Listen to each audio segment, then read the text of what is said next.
Hi hello అండి అందరికీ నమస్కారం అండి ఫ్రెండ్స్ ఇప్పుడు అందిన వార్త ఏపీలో మరో ఘోర రోడ్డు ప్రమాదం పరిస్థితి చాలా దారుణం అంటూ అప్డేట్ అయితే రావడం జరిగిందండి. అయితే ఇందుకు సంబంధించిన పూర్తి వివరాలు అయితే మన వీడియోలో తెలుసుకుందామండి. ఎక్కడ ఏంటి అనేది క్లారిటీగా తెలుసుకుందామండి. వీడియో మాత్రం పూర్తి వరకు చూడండి ఫ్రెండ్స్, అప్పుడే మనకి పూర్తి సమాచారం అయితే తెలుస్తుంది. లేట్ చేయకుండా టాపిక్లోకి వెళ్ళిపోదాము. ఇక ప్రకాశం జిల్లాలో ఘోర రోడ్డు ప్రమాదం జరిగింది. బైకును కారు ఢీకొట్టింది. ఈ ఘటనలో ఇద్దరు దుర్మరణం పాలయ్యారు. మరొకరికి తీవ్ర గాయాలు కావడంతో స్థానికులు ఆసుపత్రికి తరలించారు. అద్దంకి మండలం చక్రాయపాలెం సమీపంలో ఈ ప్రమాదం జరిగింది. ఇక విషయం తెలుసుకున్న పోలీసులు ఘటనా స్థలాన్ని పరిశీలించారు. ఇద్దరి మృతదేహాలను పోస్టుమార్టం తరలించారు. క్షతగాత్రుడిని ఆసుపత్రికి తరలించారు. కారు అతివేగమే ప్రమాదానికి గల కారణమని పోలీసులు ప్రాథమికంగా అంచనా వేశారు.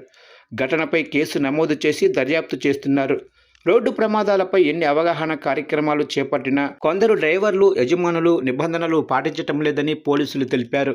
నిర్లక్ష్యంతో రోడ్డు ప్రమాదాలకు కారణమవుతున్నారని మండిపడ్డారు.